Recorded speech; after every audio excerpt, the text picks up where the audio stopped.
అలా ఎన్ని వారాల నుండి ఎన్ని నెలల నుండి సేవకులు మేము చెప్తూనే వచ్చాము ఏంటంటే, దేవుని రాకడ అతి సమీపంగా ఉంది, దేవుడు అతి త్వరలో వస్తున్నాడు. ఇంకా నిర్లక్ష్యంగా రాజీ పడుకుంటూ లోకానుసారంగా బ్రతకడానికి ఇది సమయం కాదు. ఒక గడియారం ఉంది, there is a clock that is ticking. ఏం క్లాక్ అది? ఈ మనుషుల నాశనము, ఈ భూమి నాశనం అయ్యే కాలము అతి సమీపంగా ఉంది. దేవుని రాకడ అతి సమీపంగా ఉంది.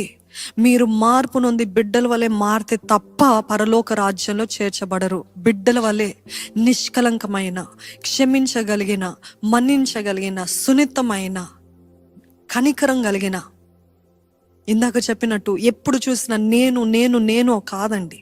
ప్రఖ్యాతిని కోరుతూ ఫేమ్ అవ్వాలని, ఫేమస్ అవ్వాలని, నాకు ఇంతమంది ఫాలోవర్స్ ఉండవాలని, ఇంతమంది సబ్స్క్రైబర్స్, నాకు ప్లాట్ఫామ్స్ కావాలి, నేను హెచ్చించబడాలి, నాకు మెప్పులు కావాలని ఎంతసేపు ఈ మనస్తత్వంతో ఉన్నారా? దేవుడు మీతో మాట్లాడుతున్నారు. యేసయ్య దృష్టిలో గొప్పవాళ్ళు ఎవరంటే పీపుల్ హూ హ్యావ్ హ్యూమిలిటీ. ఎవరైతే తగ్గింపు కలిగి ఉంటారో వారినే దేవుడు గొప్పవారిగా పిలుస్తున్నారు. మనుషులు ఈ లోకంలో చూస్తూ ఉంటే ఎంత ధనవంతులో వారు అంత గొప్పవాళ్ళు, ఎంత పేరు కలిగిందో అంత గొప్పవాళ్ళు. ఇంతమంది ఇన్స్టాగ్రామ్ ఫాలోవర్స్, ఇంతమంది సబ్స్క్రైబర్స్ అంటే వారు ఎంత గొప్పవాళ్ళో అని అనుకుంటారు. ఈ లోకము, ఈ తరంలో, ఇప్పుడు ఉన్న పరిస్థితిలో ఇవన్నీ చూడట్లేదు దేవుడు. ఎవరైతే హృదయములో దీనులుగా ఉన్నారో వారు గొప్పవారు. Do you have a humble heart?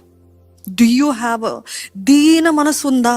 Humility is equal to greatness in God sight. నిజంగా తగ్గింపుయే గొప్పతనము దేవుని దృష్టిలో. ఈరోజు మనుషులు ఎప్పుడు చూసినా నాకేది మెప్పు, నన్ను ఎవరు గౌరవిస్తారు, నన్ను ఎవరు గుర్తిస్తారు, నా కొరకు ఏమి చేస్తారు, నాకేది అన్నట్టు వెతుకుతున్నారు. కానీ దేవుని దృష్టిలో చిన్న పిల్లల వంటి వారు, దీనత్వము, తగ్గింపు కలిగిన వారే దేవుని దృష్టిలో గొప్పవాళ్ళు. మత్తయి సువార్త 18వ అధ్యాయము 6వ వచనం చూసినట్లయితే, నాయందు విశ్వాసముంచు ఈ చిన్నవారిలో ఒకరిని అభ్యంతపరచువాడెవడో వాడు మెడకు పెద్ద తిరుగటు రాయి కట్టబడిన వాడై మిక్కిలి లోతైన సముద్రములో ముంచివేయబడుట వానికి మేలు. మీలో ఎవరైనా ఎవరినైనా తప్పుదారిలో నడిపిస్తున్నారా? తెలిసి తెలియక తప్పుదారిలో నడిపిస్తే దేవుడు అంటున్నాడు, వారంట తిరగట్రాయి, a millstone around their neck and it is better for them to drown in the middle of an ocean. తప్పుదారిలో పట్టించడం ఏంటి? నేను క్రైస్తవుని కదా, నేను క్రైస్తవురాలు కదా, కాదు.